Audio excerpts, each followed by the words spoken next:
दोस्तों, आपका स्वागत है आपके अपने YouTube channel teaching exam overload में।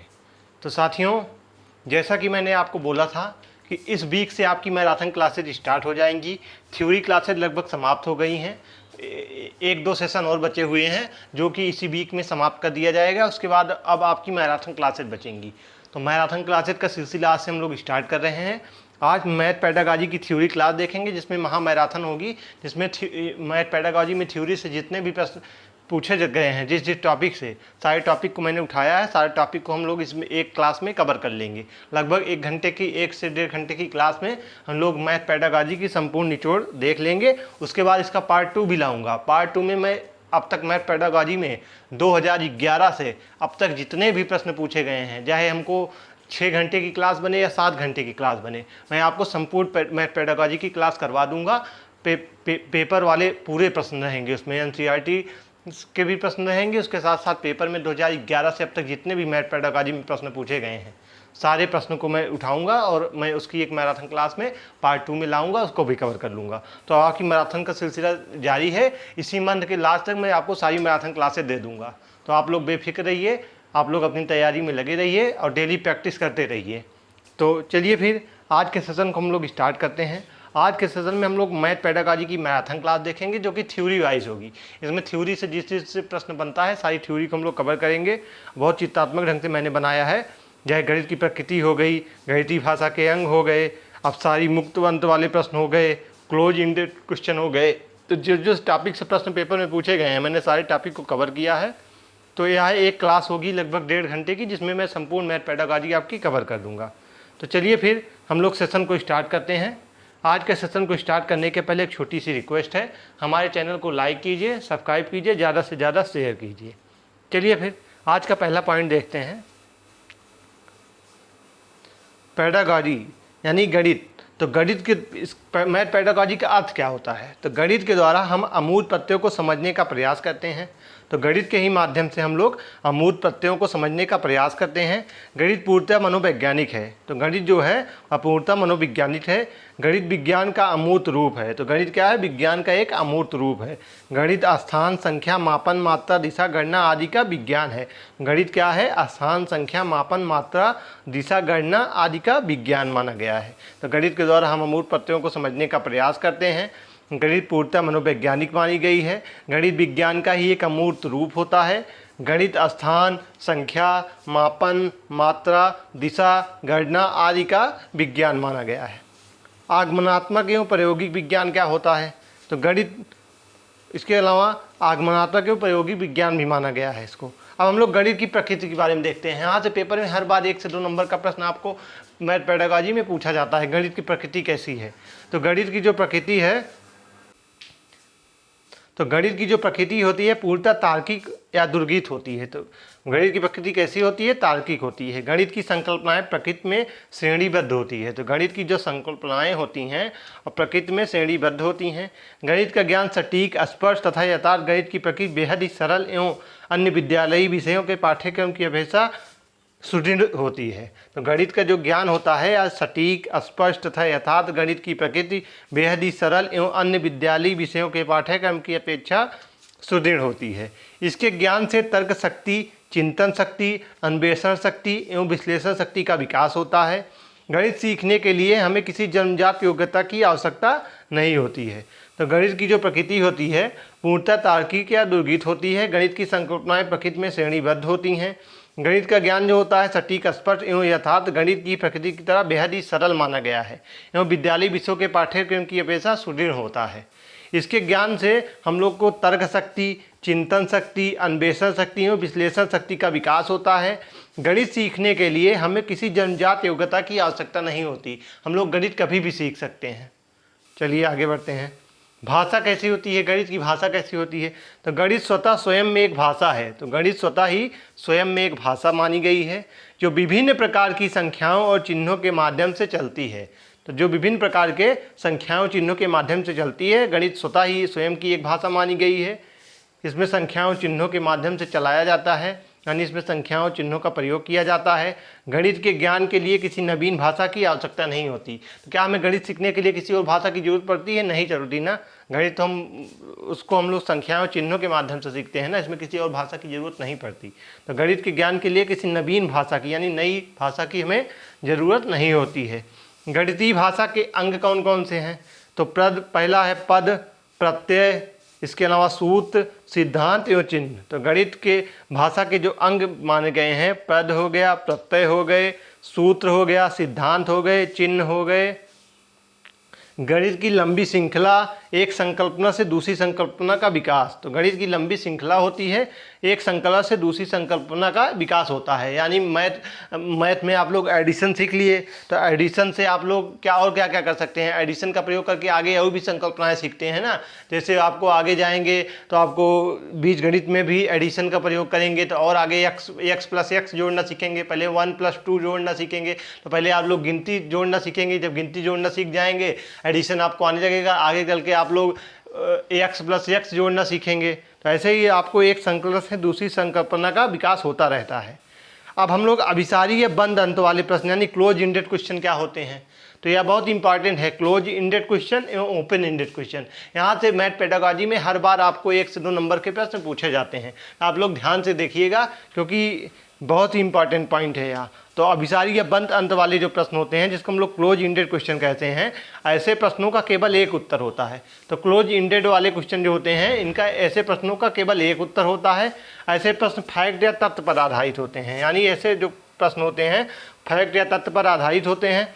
ऐसे प्रश्नों से रटने की प्रवृत्ति का विकास होता है। तो ऐसे प्रश्नों से हम लोग को रटने की प्रवृत्ति का विकास होता है। तो मान कैसे एग्जाम्पल के रूप में, जैसे मैं आपसे पूछूं कि भारत की राजधानी क्या है, तो इसमें भारत की कई राजधानियाँ तो है नहीं, सिर्फ भारत की एक ही राजधानी है या एक फैक्ट है, इसके सिर्फ एक ही आंसर होगा। तो यह क्या हो जाएगा? क्लोज इंडेड प्रश्न हो जाएंगे। या मैं आपसे पूछ लूँ सबसे छोटा आभाज्य संख्या कौन सी होगी, तो सबसे छोटी आभाज्य संख्या दो तीन तो होगी नहीं, एक ही संख्या होगी। तो इसका क्वेश्चन का एक ही आंसर होगा, या एक फैक्ट पे आधारित है। तो यह भी क्या हो जाएगा? अभिसारी या बंद अंत वाले प्रश्न हो जाएंगे। इसके अलावा मैं आपसे प्रश्न करूं 1 से 20 तक की सभी आभाज्य संख्याओं की सूची क्या होगी, तो 1 से 20 तक के सभी आभाज्य संख्याओं की सूची भी एक नियमित होगी ना। ऐसा तो नहीं होगा कि इसके कई सारे आंसर हो जाएंगे, तो एक ही आंसर होगा ना, जिसके एक ही प्रश्न के केवल एक उत्तर हो। या ऐसे प्रश्न फैक्ट या तथ्य पर आधारित हो, या ऐसे प्रश्नों से रटने की प्रवृत्ति का विकास हो, उनको हम लोग अभिसारी या बंद अंत वाले प्रश्न बोलते हैं, क्लोज इंडेड क्वेश्चन। अब क्लोज इंडेड क्वेश्चन से प्रश्न बनेगा तो आप लोग आसानी से सॉल्व कर लेंगे। अभी हम लोग पार्ट 2 में जब इसका प्रीवियस ईयर पेपर में देखेंगे कैसे प्रश्न पूछा जाता है। तो सेकंड मैराथन जो होगी बहुत इंपॉर्टेंट मैराथन होगी। आप लोग चैनल के साथ बने रहिएगा, क्योंकि वह मैराथन लगभग 5 से 6 घंटे की होगी, क्योंकि इसमें मैं 2011 से अब तक जितने भी प्रश्न पूछे गए हैं मैथ पेडागॉजी में टॉपिक वाइज करवाऊंगा, यानी सिलेबस के हिसाब से टॉपिक वाइज। तो आप लोग बेफिक्र रहिए, मैं आप लोग के साथ 30 तारीख तक अब लगातार जितने भी मैराथन क्लासेज चलेंगी सब में आपको टॉपिक वाइज में सब सारी चीज़ें देता रहूँगा। चलिए फिर आगे बढ़ते हैं। अब हम लोग अपसारी या मुक्त अंत वाले प्रश्न देखते हैं, ओपन इंडेड क्वेश्चन इसको कहते हैं। तो ऐसे प्रश्नों का उत्तर एक से अधिक होता है। तो अपसारी या मुक्त अंत वाले जो प्रश्न होते हैं, जिसको हम लोग ओपन इंडेड क्वेश्चन बोलते हैं, ऐसे प्रश्नों का उत्तर एक से अधिक हो। तो ऐसे प्रश्नों के जो उत्तर होते हैं एक से अधिक होते हैं। ऐसे प्रश्न तर्क पर आधारित होते हैं। ऐसे प्रश्न जो होते हैं वह तर्क पर आधारित होते हैं। ऐसे प्रश्नों से तार्किक क्षमता का विकास होता है। ऐसे प्रश्नों से तार्किक क्षमता का विकास होता है। 2 प्राकृतिक संख्याएं ज्ञात कीजिए जिनका योग 17 हो। तो 2 प्राकृतिक संख्याएं आप लोग ज्ञात कर सकते हैं ना, इसमें तो आपको कई आंसर मिल जाएंगे। प्राकृतिक संख्या किसको बोलते हैं? हाँ, तो आपको पता ही होगा। तो प्राकृतिक संख्या में 17 जोड़ने पे कैसे 1 + 16 जोड़ोगे तब भी प्राकृतिक संख्या है। 12 या 15 + 2 जोड़ोगे तब भी 17 आएगा। तो 2 प्राकृतिक संख्या हो गया, इसके कई आंसर आ रहे हैं ना, एक से ज़्यादा आंसर आ रहे हैं। तो यह क्या हो जाएगा? ओपन इंडेड हो जाएगा, यानी अभिसारी या मुक्त अंत वाले प्रश्न हो जाएंगे। और बंद अंत वाले प्रश्न में केवल अब एक बार फिर आप लोग इसको देख लीजिए। अभिसारी या बंद अंत वाले प्रश्न यानी क्लोज इंडेड क्वेश्चन, ऐसे प्रश्नों का केवल एक उत्तर हो उनको, या ऐसे प्रश्न जो फैक्ट या तथ्य पर आधारित हो जिसका केवल एक ही आंसर आए, उसको हम लोग अभिसारी या बंद अंत वाले प्रश्न या क्लोज इंडेड क्वेश्चन बोलते हैं। और ऐसे प्रश्न का उत्तर जो एक से अधिक हो, ऐसे प्रश्न तर्क पर आधारित होते हैं, या ऐसे प्रश्नों से तार्किक क्षमता का विकास हो, तो इन सबको हम लोग क्या बोलेंगे? इसको लोग को हम लोग ओपन इंडेड क्वेश्चन या अभिसारी या मुक्त अंत वाले प्रश्न बोलेंगे। तो आप लोग अब समझ गए होंगे क्लोज इंडेड क्वेश्चन और ओपन इंडेड क्वेश्चन कैसे होते हैं। चलिए आगे बढ़ते हैं। अब हम लोग कुछ शब्दावली देखते हैं जो मैथ पेडागॉजी में पूछी जाती है। जैसे तुलनात्मक जमा क्या होती है, पेपर 2 के भी लिए इंपॉर्टेंट है, क्योंकि मैं मैथ पेडागॉजी पेपर 1 पेपर 2 दोनों के सिलेबस को उठा के मैं आपको थ्योरी लाया हूँ, क्योंकि यहाँ से पेपर 2 में भी प्रश्न पूछे जाते हैं। तो तुलनात्मक जमा क्या होता है, तो तुलनात्मक जमा या कंपैरिजन एडिशन जो होता है, जब ए के पास बी की तुलना में कोई वस्तु ज़्यादा हो, जब ए के पास बी की तुलना में कोई वस्तु ज़्यादा हो। जैसे एग्जाम्पल के रूप में हम लोग समझते हैं, जैसे मोहन के पास रोहन से 10 पेन अधिक है, तो इसको हम लोग क्या बोलेंगे, तुलनात्मक जमा बोलेंगे। जब ए के पास बी की तुलना में कोई वस्तु ज़्यादा हो तो इसको हम लोग तुलनात्मक जमा बोलते हैं। जैसे मोहन के पास रोहन से 10 पेन अधिक है, तो इसको क्या हो जाएगा, तुलनात्मक जमा होगा। यानी किसी के जैसे मेरे पास तुमसे 10 रुपया ज़्यादा है, तो क्या हो जाएगा, तुलनात्मक जमा हो जाएगा। जब ए के पास बी की तुलना में कोई वस्तु ज़्यादा हो तो इसको हम लोग तुलनात्मक जमा बोलते हैं। या मोहन, जैसे मोहन के पास रोहन से 10 पेन ज़्यादा है, तो मोहन के पास क्या है, रोहन से 10 पेन ज़्यादा है, इसका मतलब है कि मोहन के पास 10 पेन कम है। तो मोहन के पास रोहन से कितनी पेन अधिक है, 10 पेन अधिक है, तो यह क्या हो जाएगा, तुलनात्मक जमा हो जाएगा। और तुलनात्मक घटाव क्या होता है देखते हैं। तो जब ए के पास बी की तुलना में कोई वस्तु कम हो, अभी मैंने आपको बताया, जैसे मोहन के पास रोहन से 10 पेन अधिक है तो यह तुलनात्मक जमा हो गया। वहीं मोहन के पास रोहन से 10 पेन कम है तो क्या हो जाएगा, तुलनात्मक घटाव हो जाएगा। यानी अनिल के पास सुनील से 3 पेन कम है, अनिल के पास सुनील से 3 पेन कम है, तो यह क्या हो जाएगा, तुलनात्मक घटाव हो जाएगा। यानी जब ए के पास बी की तुलना में कोई वस्तु कम हो तो उसको हम लोग तुलनात्मक घटाव बोलते हैं। जैसे अनिल के पास सुनील से 3 पेन कम है। चलिए आगे बढ़ते हैं। वैकल्पिक जमा क्या होता है, तो वैकल्पिक जमा जिसको टेक अवे एडिशन भी बोलते हैं हम लोग, तो जब ए में कितना जोड़ दिया जाए कि बी हो जाए, ए में कितना जोड़ दिया जाए कि बी हो जाए, जब ए में कितना जोड़ दिया जाए कि बी हो जाए, इसको हम लोग वैकल्पिक जमा बोलते हैं। जैसे 25 में कितना जोड़ दिया जाए कि 38 हो जाए, तो 25 में कितना जोड़ दोगे कि 38 हो जाएगा, तो 13 जोड़ दोगे ना, 13 जोड़ दोगे तो 38 हो जाएगा। तो जब भी ऐसा प्रश्न बने ए में कितना जोड़ दिया जाए कि बी हो जाए, तो यह क्या हो जाएगा, वैकल्पिक जमा हो जाएगा। यानी ए में कितना जोड़ दिया जाए कि बी हो जाए। जैसे एग्जाम्पल में रूप में समझते हैं, जैसे 25 में कितना जोड़ दिया जाए कि 38 हो जाए, 5 में कितना जोड़ दिया जाए कि 10 हो जाए, तो यह क्या हो जाएगा, या वैकल्पिक जमा हो जाएगा। टेक अवे एडिशन भी इसको बोलते हैं इंग्लिश में। चलिए आगे बढ़ते हैं। अब वैकल्पिक घटा की बात की जाए, 25 में कितना घटा दिया जाए कि 18 हो जाए, 25 में कितना घटा दिया जाए कि 18 हो जाए, तो बताइए कितना घटा देंगे, 25 में कितना घटा दिया जाए कि 18 हो जाए, तो यह क्या हो जाएगा, वैकल्पिक घटा हो जाएगा। ठीक, तो वैकल्पिक घटा और वैकल्पिक जोड़ आप लोग समझ गए होंगे। यानी कि ए में कितना जोड़ दिया जाए कि बी हो जाए, ए में कितना जोड़ दिया जाए कि बी हो जाए। जैसे 25 में कितना जोड़ दें कि 38 हो जाएगा, तो यह वैकल्पिक जमा हो जाएगा। 25 में कितना घटा दिया जाए कि 18 हो जाए, तो यह वैकल्पिक घटा हो जाएगा, टेक अवे सब्ट्रैक्शन हो जाएगा। चलिए अब लोग एग्रेगेशन देखते हैं। एग्रीगेशन क्या होता है, यानी समुच्चयन क्या बोलते हैं। तो समुच्चयन का अर्थ संग्रह होता है। तो समुच्चयन का जो अर्थ होता है संग्रह है, अर्थात सभी का योग। तो समुच्चयन का जो अर्थ होता है, समुच्चयन का अर्थ संग्रह होता है अर्थात सभी का योग। जैसे एग्जाम्पल के रूप में समझते हैं, ए के पास 5 पेन है तथा बी के पास 9 पेन है, सभी का जोड़ कितना होगा। तो समुच्चयन का अर्थ होता है संग्रह अर्थात सभी का योग। जैसे मैं कह दूं तुम्हारे पास 5 पेन है और तुम्हारे भाई के पास 10 पेन है, तो टोटल कितना हो जाएगा, तो यह क्या हो जाएगा, समुच्चयन इसको बोलेंगे। या एग्जाम्पल के रूप में ए के पास 5 पेन है, बी के पास 9 पेन है, तो सभी का योग कितना हो जाएगा, इसी को हम लोग समुच्चयन बोलते हैं। तो यह इंपॉर्टेंट पॉइंट है, यानी समुच्चयन का संग्रह होता है अर्थात सभी का योग। सभी का योग से मतलब, यानी मैं बोल दूं मेरे पास 5 पेन है, मेरे भाई के पास 10 पेन है, तो टोटल समुच्चयन क्या हो जाएगा, तो टोटल जो वही होगा वही समुच्चयन कहलाएगा, दोनों का जोड़ जो होगा वही समुच्चयन कहलाएगा। संवर्धन क्या होता, तो देखते हैं। संवर्धन का अर्थ वृद्धि से होता है। तो संवर्धन का जो अर्थ होता है वृद्धि से होता है। जैसे एग्जाम्पल के रूप में समझते हैं, जैसे 45,000 वाले लैपटॉप के मूल में रुपये 5,000 की वृद्धि हो जाती है, तो नया मूल कितना होगा। जैसे 45,000 का कोई लैपटॉप था, उसके मूल में 5,000 रुपये की वृद्धि हो जाती है, तो नया मूल कितना होगा बताइए। तो यह क्या होगा, संवर्धन कहलाएगा, संवर्धन। ठीक, चलिए अब क्रम सूचक ऑर्डिनल देखते हैं क्या होता है। तो वस्तु के क्रम को बताता है। ऑर्डिनल जो होता है वस्तु के क्रम को बताता है, इसको हम लोग क्रम सूचक भी बोलते हैं। इस इमारत की चौथी मंजिल पर मेरी कार्यालय है। जैसे इस इमारत की चौथी मंजिल पर मेरी कार्यालय है, तो जैसे मैं कहूँ मेरा मकान 5वीं मंजिली पे है, इस मंजिल के 5वीं मंजिल पे मेरा इमारत है।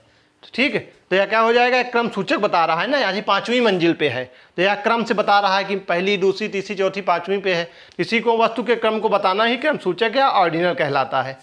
चलिए गणन सूचक क्या होता है, को ऑर्डिनल, तो वस्तु के कुल योग को बताता है। तो गणन सूचक जो होता है वह वस्तु के कुल योग को बताता है। जैसे इस समारोह में 50 लोग सम्मिलित हुए, इस समारोह में 50 लोग सम्मिलित हुए। जैसे मेरे मामा की शादी में टोटल 100 लोग आए, तो टोटल जो बताएगा वह गणन सूचक या कोऑर्डिनल कहलाएगा।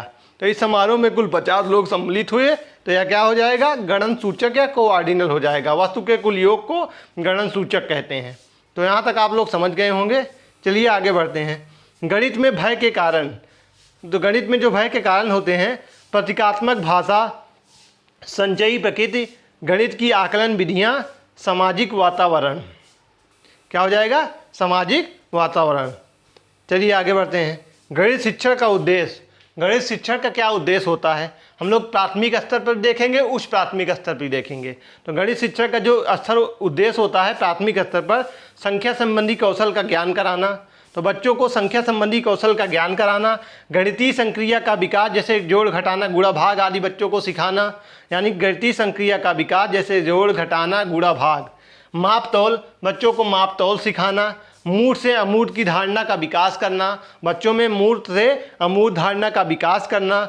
दैनिक जीवन में गणित का प्रयोग करने के लिए बच्चों को गणित सिखाना, यानी आप लोग देखे होंगे दैनिक जीवन में गणित का बहुत ही इंपॉर्टेंट रोल होता है। डेली हम अपने दिनचर्या में गणित का इस्तेमाल करते हैं। आप लोग दुकान पे गए, कोई सामान खरीदे, आप लोग उससे दुकानदार से पूछे कितना रुपया हुआ, दुकानदार बोलेगा, जोड़ेगा 5 रुपये का, आपने आइसक्रीम ली, टॉफ़ी ली, 10 रुपये की बिस्किट खरीदी, टोटल आपका जोड़ के बताएगा, टोटल 15 रुपये हो गए। तो गणित का इस्तेमाल हमारे दिनचर्या में डेली हम किसी न किसी रूप में गणित का इस्तेमाल डेली दिनचर्या में करते हैं। तो इससे दैनिक जीवन में प्रयोग गणित का बहुत इंपॉर्टेंट रोल होता है।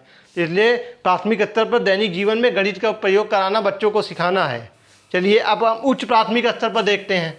तो उच्च प्राथमिक स्तर पर अमूर्त से मूर्त की धारणा का विकास करना। तो उच्च प्राथमिक स्तर पर अमूर्त से मूर्त धारणा का विकास करना, विश्लेषण योग्यता का विकास करना, समस्या समाधान कौशल का विकास करना, यानी समस्या समाधान का कौशल का विकास करना, परिकलन संबंधी कौशल का विकास करना।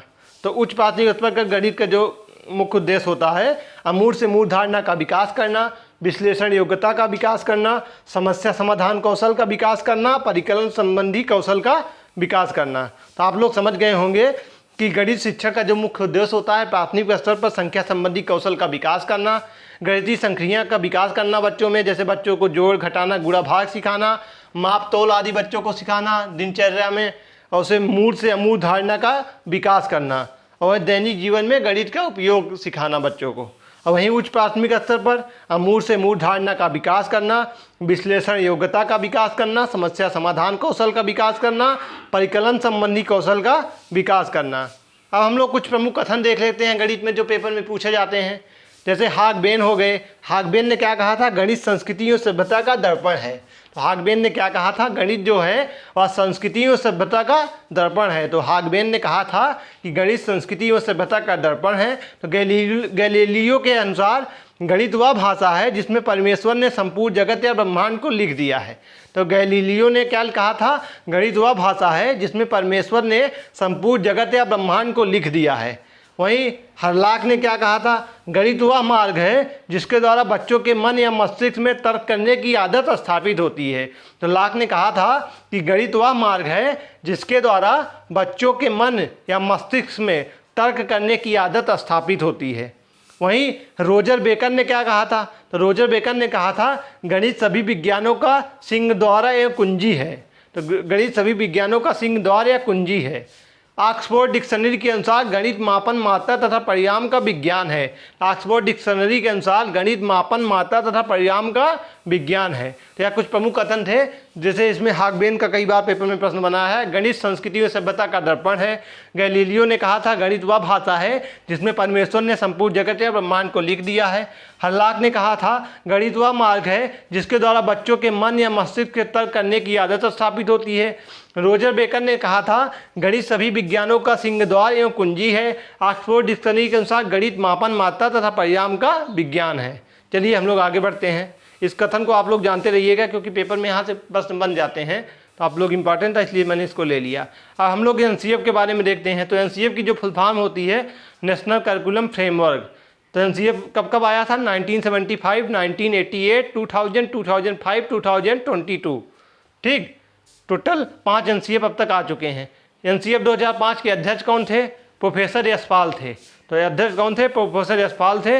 अब एनसीएफ 2005 के महत्वपूर्ण बिंदु देखते हैं। तो इसमें जो महत्वपूर्ण बिंदु था, शिक्षा को रटन प्रणाली से मुक्त किया जाए। शिक्षा को रटन प्रणाली से मुक्त किया जाए। अधिगम पाठ्य पुस्तक तक सीमित ना रहकर क्रियाकलापों पर आधारित हो। तो अधिगम जो हो वह पाठ्य पुस्तक तक सीमित ना रहकर क्रियाकलापों पर आधारित हो। अधिगम के सिद्धांत मूल से अमूल की ओर, ज्ञात से अज्ञात की ओर, स्थूल से सूक्ष्म की ओर। सूचना को ज्ञान न माना जाए। तो जो अधिगम के सिद्धांत थे, मूल से अमूल की ओर, ज्ञात से अज्ञात की ओर, स्थूल से सूक्ष्म की ओर, सूचना को ज्ञान न माना जाए। तो इसको मैंने आपको पढ़ाया भी है। आप लोग हमारे चैनल पे प्ले लिस्ट में जाके देखेंगे, सीडीबी मैंने कराया है इसको, आप लोग अच्छे से देख लीजिए। ज़्यादा डिटेल में हम इस पर बात नहीं करेंगे।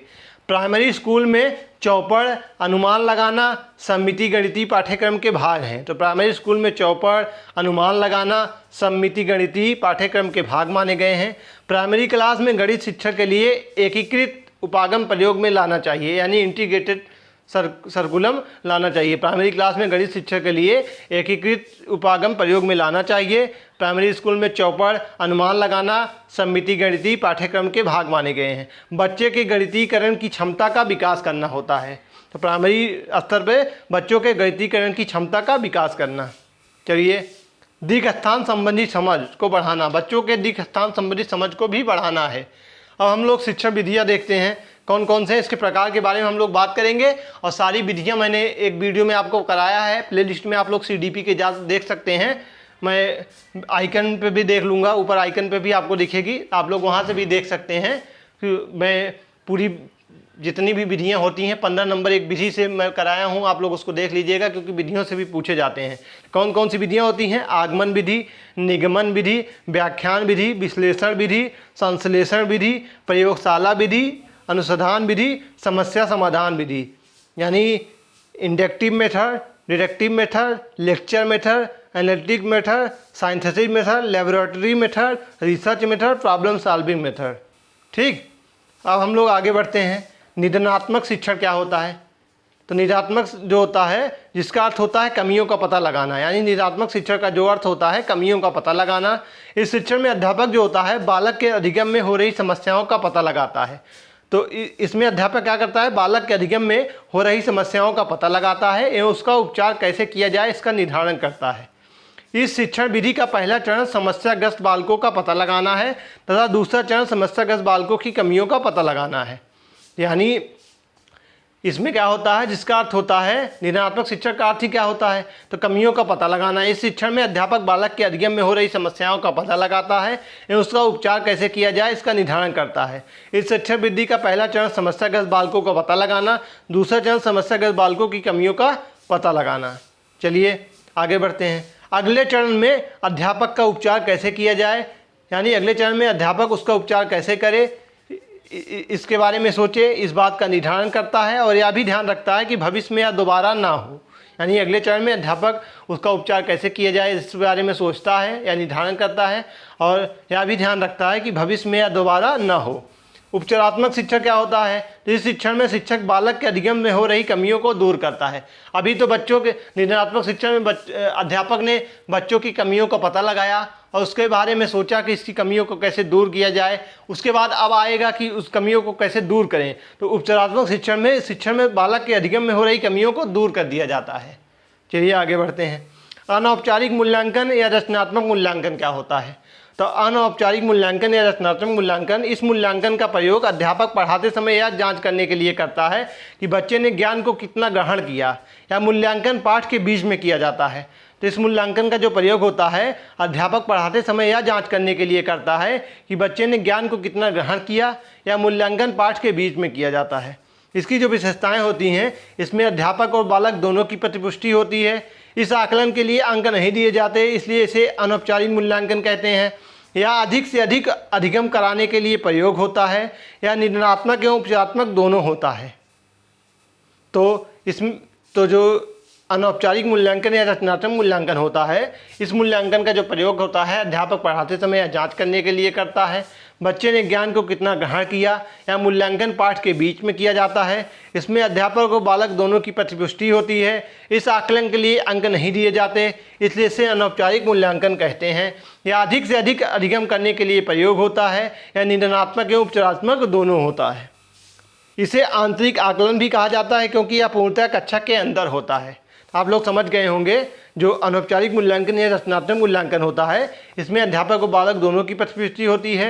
इस आकलन के लिए अंक नहीं दिए जाते, इसे अनौपचारिक मूल्यांकन इसीलिए कहा जाता है। या अधिक से अधिक अधिगम करने के लिए प्रयोग होता है। या निर्णयात्मक और उपचारात्मक दोनों होता है। इसे आंतरिक आकलन भी कहा जाता है क्योंकि यह पूर्णतः कक्षा के अंदर ही होता है। अब हम लोग देखते हैं औपचारात्मक मूल्यांकन या योगात्मक या संकलनात्मक मूल्यांकन क्या होता है। तो औपचारात्मक मूल्यांकन, योगात्मक मूल्यांकन या संकलनात्मक मूल्यांकन, यह मूल्यांकन जो होता है यह सत्र के अंत में होता है। अध्यापक द्वारा पढ़ाने के बाद यह देखने का प्रयास होता है कि बच्चों ने ज्ञान को किस गहराई में ग्रहण किया है। इसे उपलब्धि परीक्षण भी कहा जाता है क्योंकि यह वर्ष भर में बालकों के अध्ययन का परिणाम होता है। तो यह मूल्यांकन जो होता है सत्र के अंत में होता है। अध्यापक द्वारा पढ़ाने के बाद यह देखने का प्रयास होता है कि बच्चों ने ज्ञान को किस गहराई में ग्रहण किया है। इस उपलब्धि परीक्षण भी कहा जाता है क्योंकि यह वर्ष भर में बालकों के अध्ययन का परिणाम होता है। चलिए, एक्सम या अभिव्यक्ति क्या होता है? ऐसी चीज़ें जिन्हें सत्य मानने के लिए हमें किसी प्रूफ की आवश्यकता नहीं होती, इसको एक्सिम बोलते हैं, यानी अभिव्यक्ति। अभिव्यक्ति किसे कहते हैं? ऐसी चीज़ें जिन्हें सत्य मानने के लिए हमें किसी प्रूफ की आवश्यकता नहीं होती। कंजक्टर या अनुमान क्या होता है? इन्हें सत्य मानने के लिए प्रूफ की आवश्यकता होती है, यानी जिसे सत्य मानने के लिए प्रूफ की आवश्यकता हो अनुमान कहलाता है। ऐसी चीज़ें जिन्हें सत्य मान लिया जाए, हमें किसी प्रूफ की आवश्यकता ना हो, अभिव्यक्ति कहलाती है। थ्योरम या प्रमेय क्या होता है? तो किसी को सिद्ध कर देना, प्रूफ को, यानी हम जिसे प्रूफ कर दें वह प्रमेय कहलाता है। सिद्ध कर देना ही प्रमेय कहलाता है। बर्न हीले का ज्यामितीय चिंतन देखते हैं। इसको मैंने विस्तार से पढ़ाया है इस टॉपिक को, लेकिन इस बार एक बार हम लोग क्विक रिवीजन कर लेते हैं। बर्न हीले का जो ज्यामितीय चिंतन होता है, ज्यामितीय चिंतन के कुल 5 स्तर बताए गए हैं और लेवल कितने थे? 4 थे। तो यहाँ आप लोग डाउट मत होइए, स्तर की बात की जाए तो 5 स्तर थे और लेवल 4 थे। लेवल 0 से शुरू होता है, level 0, level 1, level 2, level 3, level 4। चलिए आगे बढ़ते हैं। अब शुरू करते हैं लेवल 0, यानी विजुअलाइजेशन या दृष्टिकरण या चाक्षुषीकरण।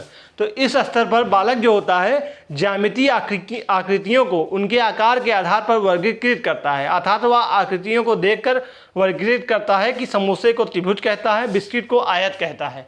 जब बिस्किट देखेगा तो बोलेगा, जब आयत बिस्किट आया उसको जब आप लोग आयत दिखाएंगे कहेगा यह बिस्किट है, जब उसको त्रिभुज दिखाएंगे तो बोलेगा यह समोसा है।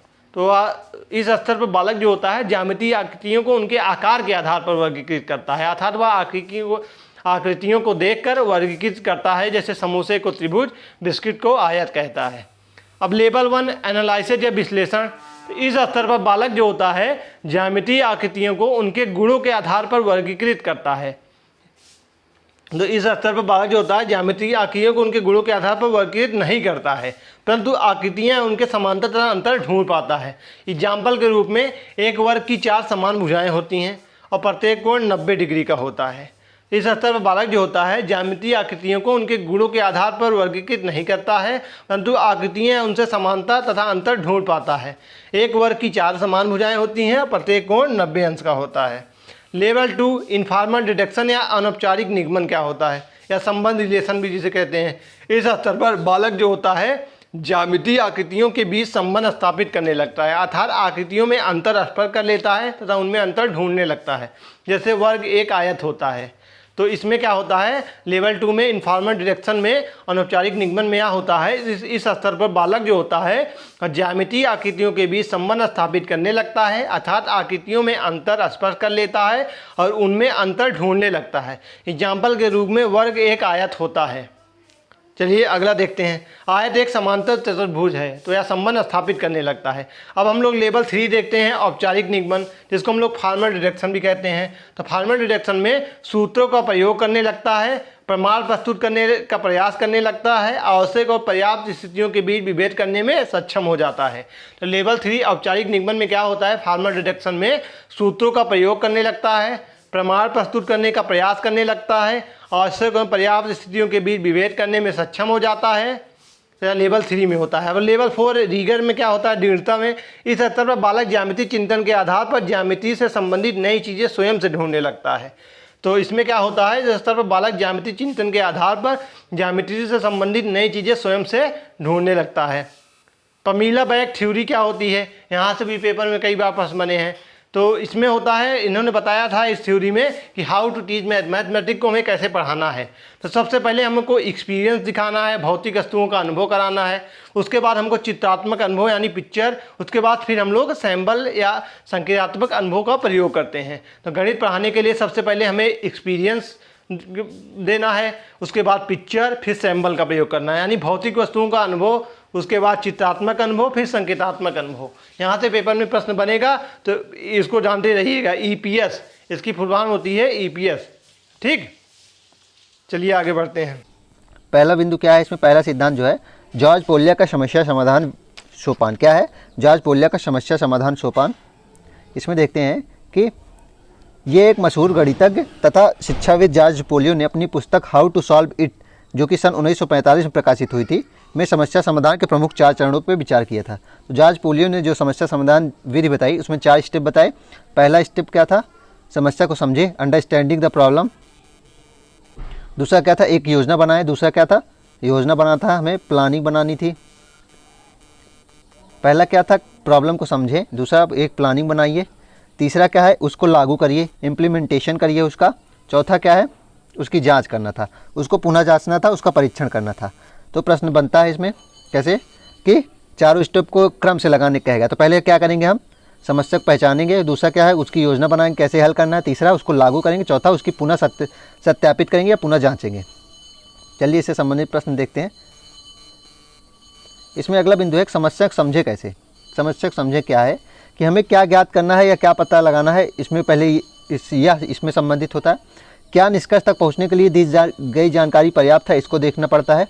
क्या प्रश्न की भाषा स्पष्ट है या आपकी समझ में आ रही है, या देखना होगा समस्या को समझने में क्या क्या आता है। क्या आप प्रश्न की भाषा को अपनी भाषा में प्रस्तुत कर सकते हैं। तो कुल मिलाकर इसमें क्या होता है कि आप क्या जो समस्या है, पहली बात तो आप समस्या को पहचान पा रहे हैं कि नहीं। दूसरा, आप समस्या को समझ पा रहे हैं या समस्या के बारे में मतलब समस्या की भाषा को समझ पा रहे हैं नहीं। तो ये 2 बिंदु जो है मुख्य रूप से समस्या को समझने में होते हैं। दूसरा है योजना बनाना, जो दूसरी विधि है, उसमें क्या लगाया जाता है, उसमें क्या क्या किया जाता है, अनुमान लगाया जाता है। अनुमान कैसे लगाया जाता है कि योजना बनाने में अनुमान ही लगाया जाएगा ना, कि कैसे हमको क्रियान्वयन करना है, कैसे किस प्रकार से योजना बनानी है समस्या समाधान के लिए। तर्क शक्ति का प्रयोग करना है, सारणी बनानी है, जो हमारे पास जानकारियाँ ज्ञात हैं उनकी सारणी बनानी है। संभव हो सके तो चित्र बनाकर हल करना है और पैटर्न की तलाश करनी है। हमें पैटर्न की तलाश करनी है। समस्या के समाधान में पैटर्न बहुत इंपॉर्टेंट हो जाता है। योजना क्रियान्वयन कैसे करते हैं। यह सोपान पिछले जो 2 सोपान हैं उनकी तुलना में आसान होता है, क्योंकि अब हम बनाए गए योजना को पटल प्रतिबिंबित करते हैं। इस चरण में हमें धैर्य और अनुशासन से काम करना होता है। फिर चौथा कौन सा होता है, सत्यता का परीक्षण करना। इस सोपान में हमें एक बार पीछे मुड़कर देखना होता है, अर्थात हमें यह जानकर प्रयास करना पड़ता है जानने का कि पिछले कार्यों को सटीकता से किया गया है कि नहीं। तो इसमें क्या होता है कि कार्यों को सटीकता से किया गया है कि नहीं, इसकी जाँच करनी पड़ती है। तो प्रश्न अगर बनेगा जॉर्ज पोलियो के जो कितने स्टेप बताएं, तो 4 स्टेप बताएं और उनको क्रम से लिखना होगा। तो कैसे लिखेंगे, पहले हमें समस्या के बारे में पहचानना है समस्या को। दूसरा, प्लानिंग करनी है, योजना बनानी है। तीसरा, उसको लागू करना है, क्रियान्वयन करना है उसका। और उसके बाद पुनः जांच या पुनः सत्यापित करना है। अब हम देखते हैं इसमें इस प्रकार का प्रश्न आ गया है। चलिए देखते हैं। पहला प्रश्न है इसमें जांच पोलियो संबंधित। जांच पोलियो के अनुसार समस्या समाधान के 4 चरण हैं। यह चरण नीचे एक यादृच्छिक क्रम में सूचीबद्ध है। यादृच्छिक मतलब स्वतंत्र रूप से सूचीबद्ध है, इन्हें हमें सही क्रम में लिखना है। एक योजना पहले तैयार करनी है, योजना का अंजाम देना है, समस्या को समझें और पुनः जाँच करें। तो थर्ड पहले आएगा, चलिए देखते हैं थर्ड कौन से पहले है। इसमें थर्ड कट गया, इसमें थर्ड पहले आएगा। ठीक है, पहले हमें क्या करना है, समस्या को समझना है। दूसरा क्या करना है, हमें एक योजना तैयार करनी है। तो थर्ड के बाद फर्स्ट आएगा। थर्ड के पास फर्स्ट किसमें, इसमें है, तो ऑप्शन नंबर सी इसका सही हो जाएगा। हमें पहले समस्या को समझना है फर्स्ट, सेकंड क्या करना है, एक योजना तैयार करनी है, थर्ड क्या करना है, योजना को अंजाम देना है, और फोर्थ क्या है, पुनः जाँच करना है या सत्यापित करना है। तो ऑप्शन नंबर सी इसका सही उत्तर हो जाएगा। अगला प्रश्न इसी में है, देखते हैं जांच पोलियो संबंधित एक और प्रश्न। एक मशहूर गणितज्ञ जांच पोलियो की समस्या समाधान हेतु 4 चरणों की एक प्रक्रिया दी है। निम्न में से कौन सा चरण पोलियो के समस्या समाधान के चरणों में से नहीं, बताइए। समस्या को समझना, योजना को सुधारना, योजना क्रियान्वयन करना या पुनः जांचना। बताइए समस्या कौन सा नहीं है। समस्या को समझना है पहला चरण ही है, ठीक है। योजना क्रियान्वयन करना कैसा चरण कौन सा है, तीसरा है। पुनः जांचना कौन सा है, चौथा है। लेकिन योजना को सुधारना कोई चरण नहीं है। योजना बनाना है दूसरा चरण, तीसरा योजना क्रियान्वयन है। पुनः जांच में योजना सुधारने में ही पुनः जांच में ही देख लिया जाता है। तो ऑप्शन नंबर 20 का सही उत्तर हो जाएगा। अब चलिए देखते हैं, अब हमारा जो दूसरा सिद्धांत था कि पामेला लाइबैक की पुस्तक जो थी उसमें जो एल्प्स थ्योरी के बारे में बात की गई है। अब हम दूसरे सिद्धांत के बारे में चलते पढ़ते हैं। चलिए फिर देखते हैं इसको क्या कहा गया है। तो पामेला की जो लाइबैक थ्योरी थी, इसमें इन्होंने अपनी पुस्तक हाउ चिल्ड्रन लर्न्स मैथमेटिक्स में गणित पढ़ाने के लिए एल्प्स थ्योरी दिया था, जिसका आशय क्या था, ई से क्या था, ई से था एक्सपीरियंस विद फिजिकल ऑब्जेक्ट। दूसरा क्या था, spoken language that describes that experience. और तीसरा पी से क्या मतलब था, पिक्चर से संबंधित था जो रिप्रेजेंट द एक्सपीरियंस। और चौथा यस जो था वह सिंबल दर्शाने था। तो इसको साधारण भाषा में बताऊं तो पामेला जो लाइबैक थ्योरी थी वह लैंग्वेज और मैथ को प्रभावशाली बनाने के लिए बनाई गई थी। इसे एल्प्स थ्योरी भी कहते हैं। इसमें ई का मतलब क्या था, एक्सपीरियंस, मूर्त चीज़ों को दिखाकर एक्सपीरियंस पहले हमें बच्चों को कराना है, उसके बाद उससे संबंधित चित्र आदि को दिखाना है, चलचित्र। उसके बाद क्या था, उसके बारे में हमें उसके बाद समझाना है, उसके बाद पिक्चर दिखाना है, उसके बाद उससे संबंधित जो चिन्ह आदि बताने होते हैं वह लास्ट में बताना होता है। चलिए इसको मैं एक बार फिर से आपको बता देता हूँ। इन्होंने पहले क्या कहा था, इन्होंने कहा था पहले मूर्त चीज़ें जो देखी जा सके उसे समझाइए। क्या है कि पहले मूर्त चीज़ें जो देखी जा सके उसे सिखाइए, फिर उस चीज़ के बारे में हमें लैंग्वेज के आधार पे बताना था, उस चीज़ों को बताना था, फिर उसको हमें बोर्ड आदि पर डेमोन्स्ट्रेट करना था, उसको पिक्चर आदि के माध्यम से बोर्ड पे या किसी भी दृश्य सामग्री या चलचित्र या किसी भी श्रव्य दृश्य सामग्री से उसे हमें रिप्रेजेंट करना था। तो पहले हमें क्या करना था, उसे मूर्त चीज़ों में दर्शाना था। दूसरा उसी के बारे में हमें बताना था। तीसरा उसे डिमॉन्स्ट्रेट करना था, उसको दिखाना था। और लास्ट में क्या आता है, चौथा स्टेप जो था उसमें हमें सिंबल बताना था। जैसे कि एक उदाहरण दे दूं कि प्रश्न अगर है कि कक्षा 3 का विद्यार्थी को हमें 1/2 की संकल्पना बतानी है। कक्षा 3 का विद्यार्थी है, हमें 1/2 की संकल्पना बतानी है, तो इसका स्टेप कैसे होगा। तो इसका स्टेप कैसे होगा, पहले हम क्या करेंगे, मूर्त चीज़ों में 1/2 को विभाजित करेंगे। मूर्त चीज़ों मतलब सेब ले लेंगे, सेब को आधा बांट देंगे तो वह 1/2 हो जाएगा। ठीक है, उसके बाद क्या करेंगे, उसके बाद हम कहानी का यूज करके 1/2 के बारे में बताएंगे, कुछ भी बता देंगे अपने हिसाब से, कहानी से कविता से 1/2 बताएंगे अच्छी तरीके से ताकि समझ में आए। दूसरा स्टेप हो जाएगा। तीसरा स्टेप क्या हो जाएगा, तीसरा स्टेप हो जाएगा चित्र में हमें आधा का जो चित्र होता है उसमें हमें आधा चित्र बताना है। 2 लिख के उसके बाद आधा चित्र कैसे बनता है, उसके बाद हमें क्या करना है बताइए। लास्ट ऑप्शन फिर बन जाएगा कि आधे चिन्ह कैसे लिखना है। आधे चिन्ह ऐसे लिखा जाता है, फिर हमें ये बताना है लास्ट में आधे का चिन्ह बताना है। तो इस प्रकार लाइबैक की ये एल्प्स थ्योरी थी। जैसे कि प्रश्न देख लीजिए, एक और प्रश्न देखते हैं कि निम्न में से कौन सा क्रम प्राकृतिक संख्याओं का हमें योग बताना है, तो किस प्रकार एल्प्स थ्योरी के अनुसार या किसी भी प्रकार से हमें बता सकते हैं। ऑप्शन ए प्रासंगिक स्थिति के द्वारा एक अनुभव प्रदान करना। ऑप्शन बी है स्थिति को चिन्हों से प्रदर्शित करना। ऑप्शन सी है स्थिति को मौखिक रूप से समझाना। और ऑप्शन डी है कि चित्रों के माध्यम से स्थिति को निरूपित करना। बताइए, तो हमें पहले मैंने क्या बताया था, पहले क्या था, ई था, मूर्त चीज़ों से एक्सपीरियंस कराना था। तो इसमें क्या हो जाएगा, अनुभव, एक्सपीरियंस होता है। तो ऑप्शन नंबर ए क्या हो जाएगा, पहला हो जाएगा। उसके क्या बात था, उसके बाद था रियल एल्प्स थ्योरी था ना। रियल क्या है, लैंग्वेज से समझाना, भाषा समझाना, तो स्थिति को मौखिक रूप से समझाना। ए और सी हो जाएगा। ए और सी किस में है, ऑप्शन नंबर बी में है। तो उसके बाद कौन सा आ जाएगा, डी आ जाएगा। उसके बाद पिक्चर था ना, चित्र था, पी आ गया, थर्ड स्टेज ये आ गई। और फोर्थ लास्ट में चिन्ह हमें बताना था, सिंबल चौथा हो गया। तो ऑप्शन नंबर बी इसका सही उत्तर हो जाएगा। अगला बिंदु देखते हैं, कक्षा 3 के चतुर्थांश 1/4 की संकल्पना समझाने के लिए अध्यापक को कौन सा उचित अनुक्रम का अनुसरण करने की आवश्यकता है। जो मैंने अभी मौखिक रूप से बताया था उदाहरण वही आ गया है, बस वहाँ 1/2 मैंने बताया था, आधा बताया था, यहाँ चतुर्थांश की बात हो रही है। तो इसमें बताइए क्या करेंगे आप पहले चतुर्थांश को प्रतीक को सैमपट पर लिखेंगे, ये तो लास्ट में आएगा, ये थर्ड आएगा, इसको आप पहले ही मान लीजिए कि थर्ड आएगा, ठीक है। ठोस पदार्थ लेकर उसे चतुर्थांश में बांटेंगे, मूर्त रूप से दिखाएंगे, ये पहला आ जाएगा।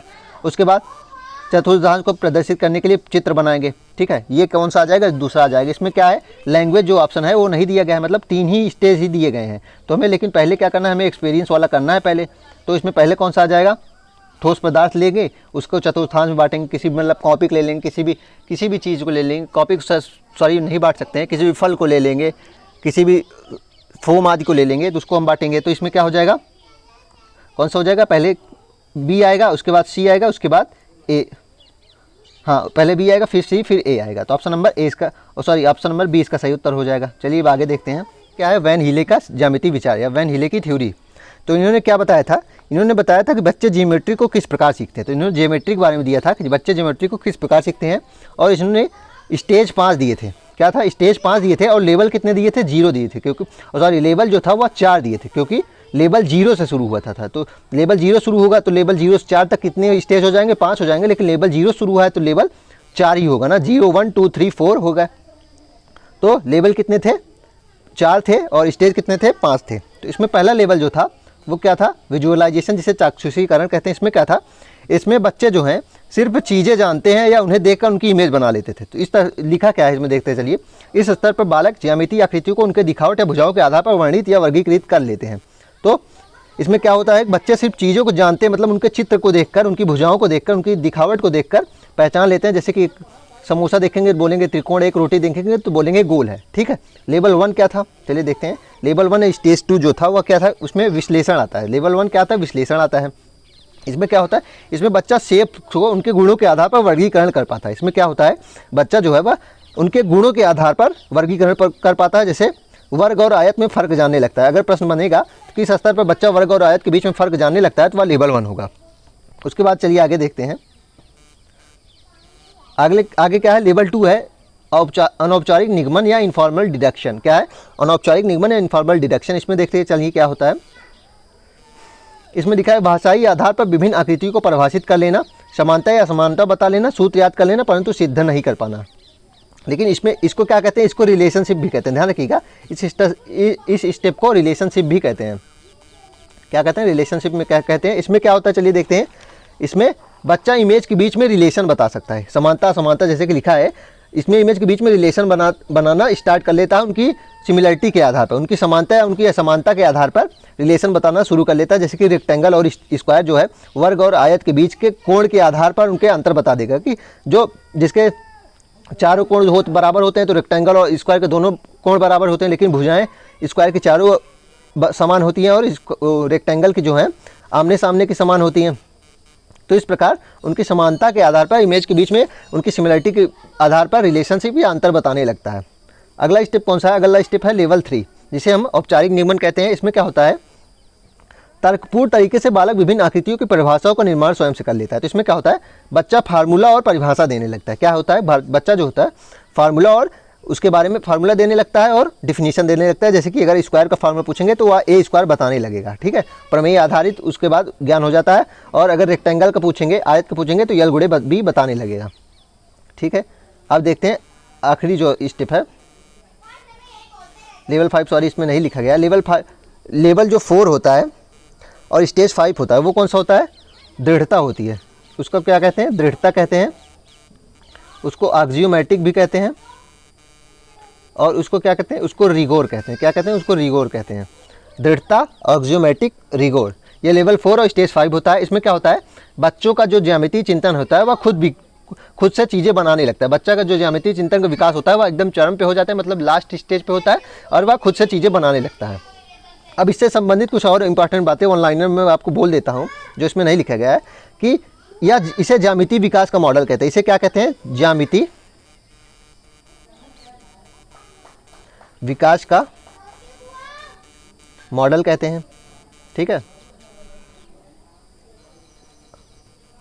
और दूसरा बिंदु क्या है, दूसरा बिंदु मैं इसकी ट्रिक बता देता हूँ। इसकी ट्रिक, इसके स्टेज को क्या याद करेंगे, पहले जैसे कि आप कहीं जा रहे हैं, किसी रास्ते में आपको कोई व्यक्ति दिख गया, आपको फिर क्या करेंगे, अगर आपको वो पसंद आ गया, आपको कोई व्यक्ति दिख गया तो आपका इंटरेस्ट है तो उसको क्या करेंगे, पहले विजुअल करेंगे ना, पहले उसको देखेंगे, ठीक है, विजुअल कर लिए, उसके बाद क्या करेंगे, उसके एनालिसिस करेंगे, उसके अच्छाई बुराई आदि को देखेंगे, उसके एनालिसिस करेंगे ना, उसका क्या अच्छा है क्या बुरा है। उसके बाद क्या करेंगे, जब आप एनालिसिस कर लेंगे तो उसके बाद आप उसके बाद रिलेशनशिप बनाने का प्रयास करेंगे, उसकी अच्छाई को आप देख लेंगे तो रिलेशनशिप बनाने का प्रयास करेंगे, ठीक है। उसके बाद क्या होगा, उसके बाद आपको याद करना है फॉर्मल डिरेक्शन, उसके बाद फॉर्मल हो जाएंगे, थोड़ा सा पहले इनफॉर्मल होंगे, उसके बाद लेकिन थोड़ा फॉर्मल हो जाएंगे जब रिलेशनशिप बन जाएगा। फिर पांचवा क्या हो जाएगा, फिर पांचवें में आकर दृढ़ता आ जाती है। तो आपको कैसे याद करना है, पहले आप विजुअल करेंगे, किसी भी रास्ते में किसी भी व्यक्ति को देखेंगे, आपको अगर वो पसंद आ गया उसके बाद उसका एनालिसिस करेंगे, उसकी अच्छाई बुराई गुणों को देखेंगे, उसके बाद रिलेशनशिप बनाएंगे, जो थर्ड स्टेप है जिसे इनफॉर्मल डायरेक्शन कहते हैं, थोड़ा सा इनफॉर्मल रहेंगे आप। लेकिन उसके बाद क्या होगा, जब रिलेशनशिप बन जाएगा चौथा स्टेप क्या आएगा, फॉर्मल हो जाएंगे, और पांचवा क्या हो जाएगा, आपके अंदर दृढ़ता आ जाती है। मतलब तो बढ़ते हैं। जॉर्ज पोलियो का सिद्धांत, इनके समस्या समाधान के 4 चरण थे। तो जॉर्ज पोलियो का सिद्धांत जो था, इनके समस्या समाधान के 4 चरण थे। सबसे पहले समस्या को समझना, फिर एक योजना तैयार करना, फिर योजना को क्रियान्वित करना एवं फिर पुनः जांच करना। तो जॉर्ज पोलियो का जो सिद्धांत था, इन्होंने समस्या समाधान के 4 कारण बताए। सबसे पहले समस्या को समझना, फिर एक योजना तैयार करना, उसके बाद योजना को क्रियान्वित करना एवं फिर पुनः जांच करना। न्यूमैन के त्रुटि विश्लेषण के 5 सिद्धांत, तो न्यूमैन ने त्रुटि विश्लेषण के 5 सिद्धांत बताए थे। सबसे पहले समस्या को पढ़ना, फिर समस्या को समझना, फिर गणितीय चिन्हों का रूपांतरण करना, प्रक्रिया चरण या कार्यविधि निष्पादन, फिर उत्तर प्रतिपादन करना। तो न्यूमैन ने त्रुटि विश्लेषण के जो 5 सिद्धांत बताए थे, सबसे पहले समस्या को पढ़ना, समस्या को समझना, गणितीय चिन्हों का रूपांतरण करना, प्रक्रिया चरण या कार्यविधि निष्पादन एवं उत्तर प्रतिपादन करना। भौतिक राशियों के मापन के संरक्षण का जीन पियाजे का क्रम, तो भौतिक राशियों के मापन के संरक्षण में जीन पियाजे का जो क्रम था, उन्होंने सबसे पहले संख्या बताया था, संख्या के बाद लंबाई, लंबाई के बाद वजन, वजन के बाद आयतन। तो भौतिक राशियों के मापन के संरक्षण में जो जीन पियाजे का क्रम था, उन्होंने सबसे पहले संख्या बताई थी, उन्होंने उसके बाद लंबाई, लंबाई के बाद वजन, वजन के बाद आयतन। चलिए जॉन डाल्टन डीन्स का सिद्धांत देखते हैं। तो जॉन डाल्टन डीन का जो सिद्धांत था, इन्होंने चरण बताए थे। इन्होंने सबसे पहले बताया था स्वतंत्र अवलोकन होता है, उसके बाद नियम बाध्य अवस्था, फिर तुलनात्मक अवस्था, फिर प्रस्तुतिकरण या प्रदर्शन अवस्था। डीन डाल्टन का जो सिद्धांत था, इन्होंने सबसे पहले बताया था स्वतंत्र अवलोकन, उसके बाद नियम बाध्य अवस्था, फिर तुलनात्मक अवस्था, फिर प्रस्तुतिकरण या प्रदर्शन अवस्था, उसके बाद सांकेतिक अवस्था, फिर सिद्धांत की अवधारणा। डीन्स के सिद्धांत के जो नियम थे, इनका पहला नियम था गतिशील सिद्धांत, उसके बाद बोधात्मक ज्ञान, फिर गणितीय परिवर्तिता सिद्धांत, उसके बाद रचनात्मक सिद्धांत। तो डीन के जो सिद्धांत के नियम थे, गतिशील सिद्धांत, बोधात्मक ज्ञान, गणितीय परिवर्तिता सिद्धांत, रचनात्मक सिद्धांत। गणितीय संक्रियाओं के नियम अब देखते हैं हम लोग। सबसे पहले संवरक नियम यानी क्लोजर लॉ क्या होता है। तो संवरक नियम, जिसको क्लोजर लॉ बोलते हैं, 2 घन पूर्णांकों का योग सदैव धन पूर्णांक होता है। जो 2 धन पूर्णांकों का योग सदैव धन पूर्णांक होता है। जैसे 5 + 11 करोगे 16 होगा, 19 + 25 करोगे 45 आएगा। यानी 2 धन पूर्णांकों का योग सदैव धन पूर्णांक होता है। वहीं 2 धन पूर्णांकों का गुणनफल सदैव धन पूर्णांक होता है। जैसे 5 × 11 करोगे 55 आएगा, 7 × 13 करोगे 91 आएगा। यानी संवरक नियम जो क्लोजर लॉ होता है, इसमें कहा गया है कि 2 धन पूर्णांकों का योग सदैव धन पूर्णांक होता है, वहीं 2 धन पूर्णांकों का गुणनफल सदैव धन पूर्णांक होता है। चलिए आगे बढ़ते हैं। नोट, एक चीज़ आप इसको इंपॉर्टेंट पॉइंट नोट कर लीजिएगा, संवरक नियम जो होता है व्यकलन या घटाव और भाग की क्रियाओं में लागू नहीं होता है। तो संवरक का जो नियम होता है व्यकलन यानी घटाव और भाग की क्रियाओं में लागू नहीं होता है। क्रम विनिमय नियम जो होता है, कम्यूटिव लॉ क्या होता है। कम्यूटिव लॉ जो होता है, जो धन पूर्णांकों का योग उनका क्रम बदलने पर भी वही रहता है। तो 2 धन पूर्णांकों का योग उनका क्रम बदलने पर भी वही रहता है। जैसे 4 + 5 बराबर भी वही आएगा, या 5 + 4 भी करोगे तब भी वही आएगा, 7 + 10 करोगे तब भी 17 आएगा, 10 + 7 करोगे तब भी 17 आएगा। इसको हम लोग कम्यूटिव लॉ बोलते हैं। यानी 2 धन पूर्णांकों का योग उनका क्रम बदलने पर भी वही रहता है। वहीं 2 धन पूर्णांकों का गुणनफल उनका क्रम बदलने पर भी वही रहता है। जैसे 5 × 11 करोगे तब भी 55 आएगा, 11 × 5 करोगे तब भी 55 आएगा, ऐसे 7 × 13 करोगे तब भी 91 आएगा, 13 × 7 करोगे तब भी 91 आएगा। तो ऐसे आप लोग कर लोगे, ठीक। साहचर्य नियम एसोसिएटिव लॉ क्या होता है। तो धन पूर्णांकों के विभिन्न युग्म बनाकर योग करने पर योगफल में कोई परिवर्तन नहीं होता है। तो धन पूर्णांकों के विभिन्न युग्म बनाकर योग करने पर योगफल में कोई परिवर्तन नहीं होता। जैसे a प्लस बी प्लस सी बराबर a प्लस बी प्लस सी हो जाएगा, यानी a प्लस ब्रैकेट में b प्लस सी या बराबर, इसको ऐसे भी लिख सकते हैं a प्लस बी प्लस सी। तो इसको क्या बोलते हैं? साचर नियम बोलते हैं। यानी इसमें क्या होता है, इसको हम लोग ऐसे भी लिख सकते हैं a प्लस ब्रैकेट में b प्लस सी, ऐसे भी हो जाएगा, या इसको हम लोग ऐसे भी लिख सकते हैं ना, a प्लस बी ब्रैकेट में प्लस सी। तो यह क्या हो जाएगा? साचर नियम हो जाएगा।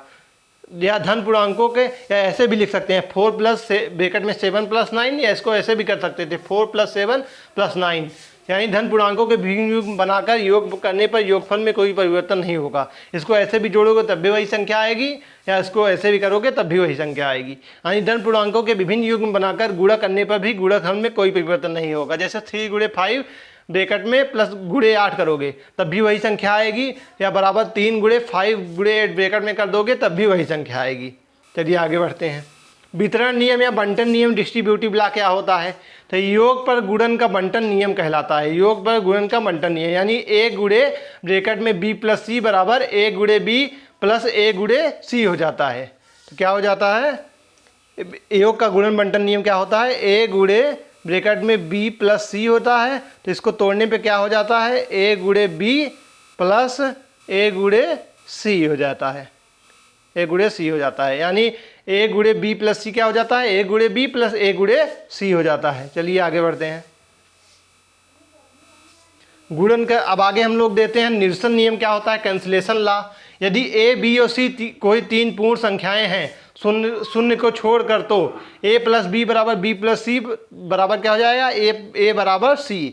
वहीं a गुणे c बराबर b गुणे c बराबर a गुणे a बराबर b हो जाएगा। यानी यदि a b और c कोई 3 पूर्णांक शून्य को छोड़कर, तो a प्लस बी बराबर b प्लस सी, तो क्या हो जाएगा? a बराबर c हो जाएगा। वहीं a गुणे c बराबर b गुणे c क्या हो जाएगा? a बराबर b हो जाएगा। गुणात्मक तत्समक क्या होता है? मल्टीप्लिकेटिव आइडेंटिटी क्या हो जाएगा? यानी एक ऐसा धन पूर्णांक जिसमें किसी भी धन पूर्णांक को गुणा करने पर परिणाम वही धन पूर्णांक रहता है। जैसे 1 गुणे 15 बराबर 15, यानी एक से किसी संख्या में गुणा करने पे वही संख्या आती है ना। तो एक ऐसा धन पूर्णांक है जिसमें किसी भी धन पूर्णांक को गुणा करने पर परिणाम वही धन पूर्णांक रहता है। 1 गुणे 7 करोगे तब भी वही संख्या आएगी, 1 गुणे 143 करोगे तब भी वही संख्या आएगी। चलिए, योग का तत्समक नियम क्या होता है? तो ऐसा पूर्णांक जिसे किसी भी धन पूर्णांक से जोड़ने पर परिणाम वही धन पूर्णांक रहता है। ऐसा पूर्णांक जिसे किसी भी धन पूर्णांक से जोड़ने पर वही परिणाम रहता है, धन पूर्णांक कहलाता है। जैसे 0 को किसी भी संख्या में जोड़ोगे तो वही संख्या आती है। जैसे 0 प्लस 5 बराबर 5, 0 प्लस 44 बराबर 44। योग प्रतिलोम क्या होता है? तो a अपान बी का योग प्रतिलोम माइनस a अपान बी होता है। इसको आप लोग ध्यान से समझ लीजिएगा क्योंकि इंपॉर्टेंट है, आज पेपर में प्रश्न बनता है। a प्लस b का योग प्रतिलोम पूछा जाएगा तो क्या हो जाएगा? माइनस a अपान बी हो जाएगा। वहीं 5/7 का पूछा जाएगा आपसे योग प्रतिलोम, क्या हो जाएगा? माइनस 5/7 हो जाएगा। ठीक, इसको आप लोग समझते रहिए। माइनस 13/47 का योग प्रतिलोम बोला जाएगा तो निगेटिव में है तो प्लस में हो जाएगा, 13/47 हो जाएगा। यानी अगर प्लस में है तो माइनस लगा दोगे, माइनस में रहेगा प्लस कर दोगे और संख्या वैसे उतार दोगे। योग प्रतिलोम एडिटिव इनवर्स भी इसको बोलते हैं। गुणात्मक प्रतिलोम या मल्टीप्लिकेटिव इनवर्स क्या होता है? a बटा b का गुणात्मक प्रतिलोम क्या हो जाएगा? उल्टा हो जाएगा, b अपान a हो जाएगा। a बटा b का गुणात्मक प्रतिलोम b अपान a हो जाएगा। 5/7 का गुणात्मक प्रतिलोम 7/5 हो जाएगा, या माइनस 13/17 का गुणात्मक प्रतिलोम माइनस 17/13 हो जाएगा। चलिए, अब हम लोग गणित की शिक्षण सामग्रियों के बारे में बात करते हैं, यानी TLM क्या होता है। चलिए हम लोग TLM के बारे में देखते हैं। तो गणित की जो शिक्षण सामग्री जिसको हम लोग TLM बोलते हैं, सबसे पहले हम लोग बात करते हैं एबेकस यानी गिनतारा के बारे में। जो फिगर में आपको दिख रहा है इसी को हम लोग गिनतारा बोलते हैं। इसका उपयोग क्या होता है आइए एक एक करके देखते हैं। तो संख्याओं को गिनने में इसका प्रयोग किया जाता है, गणना करने में, स्थानीय मान की अवधारणा में। इसका प्रयोग कहाँ पर किया जाता है एबेकस या गिनतारा का? इसका प्रयोग किया जाता है संख्याओं को गिनने में, गणना करने में, स्थानीय मान की अवधारणा में। अब हम लोग जियो बोर्ड देखते हैं। तो जियो बोर्ड का प्रयोग कहाँ करते हैं? फिगर में आपको दिख रहा होगा, ऐसे लकड़ी पे ऐसे छोटे छोटे खिल्ले गड़े हुए होते हैं, ऐसे आप रबड़ से या रस्सी से इसमें कई आकार के बने रहते हैं। इसका प्रयोग जो होता है ज्यामिति की 2D आकृतियों के ज्ञान के लिए किया जाता है, जैसे आयत, वर्ग, वृत्त इत्यादि का ज्ञान के लिए। इसका प्रयोग ज्यामिति की 2D आकृतियों के ज्ञान के लिए प्रयोग किया जाता है, जैसे फिगर में आप लोग देख भी रहे होंगे। तो इसका प्रयोग ज्यामिति की 2D आकृतियों के ज्ञान के लिए किया जाता है, जैसे आयत हो गया, वर्ग हो गया, वृत्त हो गया इत्यादि हो गए। ग्राफ पेपर यानी आरेख पेपर का क्या प्रयोग होता है? तो इसे दशमलव संख्या का ज्ञान दिया जाता है। ज्यामितीय आकृतियों के क्षेत्रफल के लिए भी किया जाता है, तो इसमें दशमलव संख्या का ज्ञान दिया जाता है। ज्यामितीय आकृतियों के क्षेत्रफल के लिए भी इसका प्रयोग किया जाता है। टेनग्राम क्या होता है? तो इसमें पिक्चर के माध्यम से ज्यामितीय आकृतियों के आकार की जानकारी के लिए प्रयोग किया जाता है। तो इसमें पिक्चर के माध्यम से ज्यामितीय आकृतियों के आकार की जानकारी के लिए इसका प्रयोग किया जाता है। मैपिंग या प्रतिचित्रण क्या होता है? तो मैपिंग या प्रतिचित्रण जो होता है, इसमें डायग्राम बनाते हैं जिसमें स्थानीय चिंतन के साथ अनुपातिक विवेचन को प्रोत्साहित किया जाता है। इसमें डायग्राम बनाते हैं जिसमें स्थानीय चिंतन के साथ अनुपातिक विवेचन को प्रोत्साहित किया जाता है। जैसे आप लोग देख रहे होंगे, एक्सप्रेशन, इवेल्युएट, सब्स्टिट्यूशन, टर्म क्या क्या होंगे, कॉफिशिएंट, वेरिएबल, टू साइड से कौन कौन होंगे, इक्वेशन बराबर बैलेंस। तो ऐसे आप लोग डायग्राम बनाते हैं, उसमें स्थानीय चिंतन के साथ अनुपातिक विवेचन को प्रोत्साहित किया जाता है। डाइंस ब्लॉक क्या होते हैं? तो डाइंस ब्लॉक जैसे फिगर में आप लोग देख रहे होंगे 1000, 100, 10 वंस हैं, इसको हम लोग डाइंस ब्लॉक बोलते हैं। इसमें गणितीय बेसिक कॉन्सेप्ट को समझने में प्रयोग होता है। जोड़ घटाना, गुणा भाग, गिनती सीखने और स्थानीय मान में इसका प्रयोग किया जाता है। तो डाइंस ब्लॉक का जो प्रयोग होता है गणितीय बेसिक कॉन्सेप्ट को समझने में प्रयोग होता है, जैसे जोड़ घटाना, गुणा भाग, गिनती सीखने और स्थानीय मान आदि में। डॉट पेपर क्या होता है? तो इसका प्रयोग ज्यामिति की सममिति आकृतियों को पहचानने में, बच्चों के ठोस आकृतियों की समझ में भिन्नात्मक संकल्पना को मजबूत करती है। तो इसका प्रयोग जो होता है ज्यामिति की सममिति आकृतियों को पहचानने में, बच्चों के ठोस आकृतियों की समझ में एवं भिन्नात्मक संकल्पना को मजबूत करती है। जियोजेब्रा सॉफ्टवेयर क्या होता है? तो यह कंप्यूटर सॉफ्टवेयर होता है जिसके द्वारा ज्यामिति, सांख्यिकी एवं बीजगणित से संबंधित ज्ञान के लिए किया जाता है। मुख्यतः 30 आकृतियों के लिए इसका प्रयोग किया जाता है। तो जियोजेब्रा सॉफ्टवेयर जो होता है यह एक कंप्यूटर सॉफ्टवेयर है जिसमें द्वारा ज्यामिति, सांख्यिकी एवं बीजगणित से संबंधित ज्ञान के लिए इसका प्रयोग किया जाता है। मुख्यतः 30 आकृतियों के लिए इसका प्रयोग किया जाता है। चलिए आगे बढ़ते हैं। सिमुलेशन सॉफ्टवेयर क्या होता है? तो सिमुलेशन सॉफ्टवेयर का उपयोग करके समान परिमाप वाली विभिन्न आकृतियों को व्यवस्थित किया जाता है। सिमुलेशन सॉफ्टवेयर का प्रयोग करके, इसका उपयोग करके समान परिमाप वाली विभिन्न आकृतियों को व्यवस्थित किया जाता है। टाइलिंग या ट्रांसलेशन क्या होता है? दिक् स्थान की समझ, जैसे 2D 3D शेप का ज्ञान की समझ किया जाता है। ट्रांसलेशन के द्वारा दिक् स्थान की समझ, 2D 3D शेप का ज्ञान आदि इसका प्रयोग इसके लिए किया जाता है। पैटर्न क्या होता है? तो रचनात्मक दिक् स्थान की समझ, संचयात्मक ज्ञान को बढ़ावा देना। तो पैटर्न का जो प्रयोग होता है रचनात्मक दिक् स्थान की समझ, संचयात्मक ज्ञान को बढ़ावा दिया जाता है। तो हम लोगों ने जो अभी देखा, इसको 5-6 टॉपिक थे, ये बहुत इंपॉर्टेंट टॉपिक है। एक बार इसको हम लोग फिर से देख लेते हैं क्विक रिवीजन में। जो गणित की शिक्षण सामग्रियाँ होती हैं, इसमें गिनतारा बार बार पूछा जाता है। अबेकस क्या होता है? तो इसका प्रयोग जो होता है संख्याओं को गिनने में, गणना करने में, स्थानीय मान की अवधारणा में इसका प्रयोग किया जाता है। जियो बोर्ड का प्रयोग कहाँ किया जाता है? तो इसका प्रयोग 2D आकृतियों के ज्ञान के लिए किया जाता है, जैसे आयत, वर्ग, वृत्त इत्यादि। ग्राफ पेपर का प्रयोग कहाँ किया जाता है? इसे दशमलव संख्या का ज्ञान दिया जाता है। ज्यामितीय आकृतियों के क्षेत्रफल के लिए भी इसका प्रयोग हम लोग करते हैं। टेनग्राम का प्रयोग कहाँ किया जाता है? इसे में पिक्चर के माध्यम से ज्यामितीय आकृतियों के आकार की जानकारी के लिए इसका प्रयोग किया जाता है। मैपिंग या प्रतिचित्रण क्या होता है? तो इसमें डायग्राम बनाते हैं जिसमें स्थानीय चिंतन के साथ अनुपातिक विवेचन को प्रोत्साहित किया जाता है। डाइंस ब्लॉक का प्रयोग हम लोग किस में करते हैं? तो गणित के बेसिक कॉन्सेप्ट में समझने में इसका प्रयोग किया जाता है। या जोड़ घटाना, गुणा भाग, गिनती सीखने में, स्थानीय मान में इसका प्रयोग किया जाता है। डॉट पेपर का प्रयोग कहाँ करते हैं? तो इसका प्रयोग ज्यामिति की सममिति आकृतियों को पहचानने में, बच्चों के ठोस आकृतियों की समझ में भिन्नात्मक संकल्पना को मजबूत करती है। जियोजेब्रा सॉफ्टवेयर क्या होता है? तो यह कंप्यूटर सॉफ्टवेयर के जिसके द्वारा ज्यामिति, सांख्यिकी एवं बीजगणित के संबंधित ज्ञान के लिए इसका प्रयोग किया जाता है। इसमें मुख्यतः 30 आकृतियों के लिए इसका प्रयोग हम लोग करते हैं। सिमुलेशन सॉफ्टवेयर क्या होता है? सिमुलेशन सॉफ्टवेयर का उपयोग करके समान परिमाप वाली विभिन्न आकृतियों को व्यवस्थित किया जाता है। टाइलिंग या ट्रांसलेशन का प्रयोग कहाँ करते हैं? तो इसका प्रयोग हम लोग दिक् स्थान की समझ या 2D 3D शेप का ज्ञान के लिए इसका प्रयोग हम लोग करते हैं। पैटर्न जो होता है रचनात्मक दिक् स्थान की समझ और संचयात्मक ज्ञान को बढ़ावा देता है। चलिए अब हम लोग सिमिट्री लाइन देते हैं। सममित रेखा क्या होती है, जो कि बहुत इंपॉर्टेंट पॉइंट है। पेपर में कई बार प्रश्न पूछा गया है। आयत में कितनी सममित रेखा होती है, रेक्टेंगल में कैसे पूछा जाता है, अल्फ़ाबेट में पूछ लिया जाता है। तो यह एक इंपॉर्टेंट पॉइंट है, आपको अच्छे से देखिएगा, आपके सारे सममित रेखा क्लियर हो जाएगी। इसके बाद पेपर में यहाँ से प्रश्न बनेगा तो आप लोग आसानी से सॉल्व कर लेंगे। तो सिमिट्री लाइन इन लेटर में देखते हैं। ए में कितनी सिमिट्री रेखा बनती है? देखिए बन रही है ना, बी में, सी डी ई में।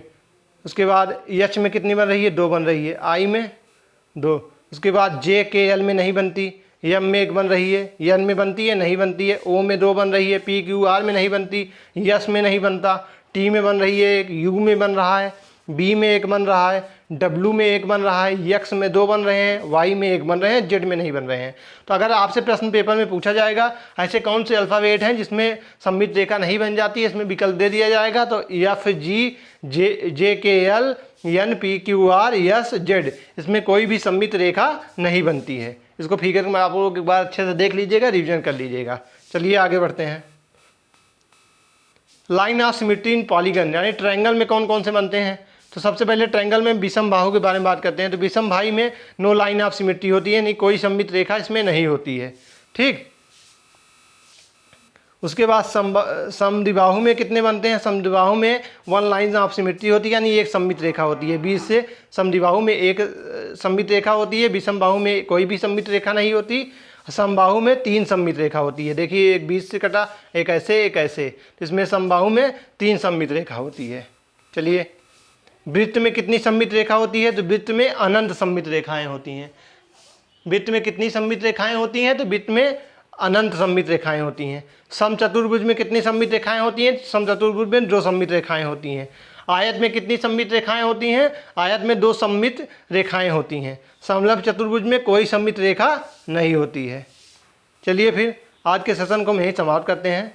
मैं आशा करता हूँ सेशन आपको आसानी समझ में आया होगा। आज के सेशन में मैंने मैथ पेडागॉजी में जितने भी टॉपिक से पेपर में प्रश्न पूछे जाते हैं सबको कवर कर लिया। बहुत ही इंपॉर्टेंट टॉपिक था। यहाँ से पेपर में हर बार आपको प्रश्न हर टॉपिक से पूछे जाते हैं। तो यह मैराथन क्लास बहुत ही इंपॉर्टेंट मैराथन क्लास थी। अगर आप लोग इतना पढ़ लेते हैं उसके बाद आप लोग मैथ पेडागॉजी सॉल्व करना चालू कीजिए, एक भी प्रश्न आपके गलत नहीं होंगे, क्योंकि सारे प्रश्न यहीं से मैथ पेडागॉजी में पूछे जाते हैं। तो ऐसे ही आज से आपका मैराथन की सिलसिला स्टार्ट हो गया है। आज मैथ पेडागॉजी की पहली मैराथन थी। इसके बाद मैं मैथ पेडागॉजी की एक मैराथन क्लास और लाऊंगा जो कि 4-5 घंटे की होगी, जिसमें मैथ पेडागॉजी में जितने भी प्रश्न पूछे गए हैं अब तक सारे प्रश्न को हम लोग कवर कर लेंगे। तो आपकी मैथ समाप्त हो जाएगी। मैं थ्योरी नहीं कराऊंगा क्योंकि थ्योरी में लगभग बेसिक वही रहते हैं। तो थ्योरी की क्लासेज आप लोग प्रैक्टिस करते रहिएगा। फिर भी समय रहेगा तो थ्योरी की भी क्लास हम लोग ले लेंगे। और अब नेक्स्ट क्लास आएगी आपकी हिस्ट्री, जियोग्राफी, पॉलिटी की मैराथन क्लास। इसकी मैराथन क्लासेज ले लूँगा। उसके बाद साइंस की एक मैराथन क्लास आएगी, हिंदी की एक मैराथन क्लास आएगी। सारी मैराथन क्लास इसी महीने के लास्ट तक मैं आपको कवर कर दूँगा। तो आज का सेशन हम यहीं समाप्त करते हैं। मैं आशा करता हूँ सेशन आपको आसानी से समझ में आया होगा। ऐसे ही सेशन देखने के लिए हमारे चैनल के साथ जुड़े रहिए। हमारे चैनल को लाइक कीजिए, सब्सक्राइब कीजिए, ज़्यादा से ज़्यादा शेयर कीजिए। चलिए फिर कल फिर मिलते हैं किसी नए सेशन के साथ। तब तक के लिए धन्यवाद। जय हिंद, वंदे मातरम।